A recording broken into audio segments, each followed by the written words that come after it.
BBC Audio presents Unwritten Law, a series of 8 dramatised features about trials that have brought about a change in law due to changing social attitudes in Britain. They are presented by Helena Kennedy QC, with dramatisations by Rib Davis.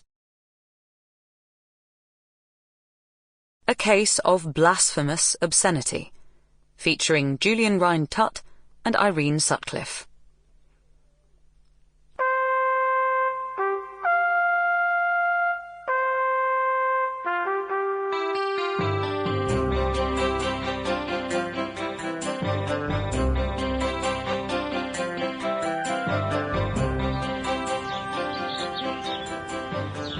Frankly, I'd say it's shaken me more than anything I've seen or come into contact with in all the time that I've been campaigning.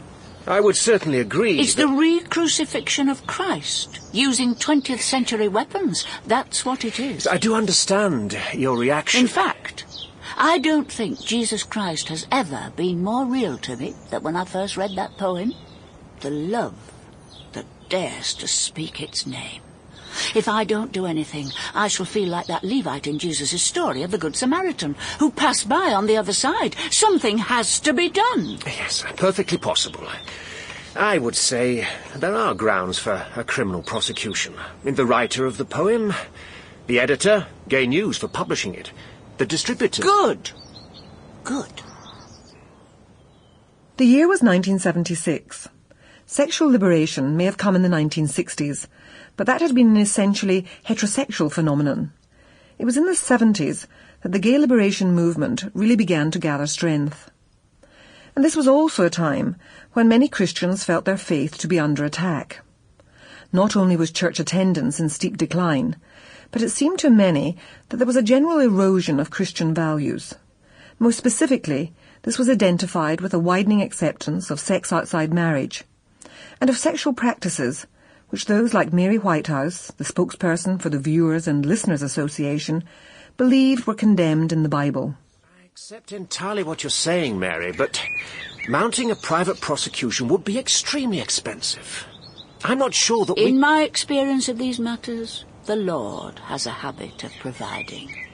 People will contribute. They talk about my backers, you know, but I don't have any backers, not in the sense that they mean. My real backer is the Almighty. No one needs more support than that now, do they? No, Mary, they don't. Now, as to the blasphemy itself... You saw the quotation I sent you from Moriarty's law? Yes. Yes. Here. The offence lies in the attacking of Christianity in an indecent manner, with intent to bring religion into contempt, corrupt public morals, and shock or insult believers. It is a misdemeanour at common law. It could hardly be clearer. Well, the offence is not actually on the statute book, though it has been established since, well, at least the early 17th century in common law, which is to say that judges, rather than Parliament, brought the law into being, and judges have then refined it, as has seemed necessary. So it has tended to alter somewhat with the times. Yes. So it's very much a matter of interpretation, following precedent. Of course. And then, you do realise, don't you, that you'll be accused of an attack upon homosexuals in general? And as the practice is no longer illegal... There are many things which are not illegal, Graham. Unfortunately, law and morality do not have as close a relationship as one might wish.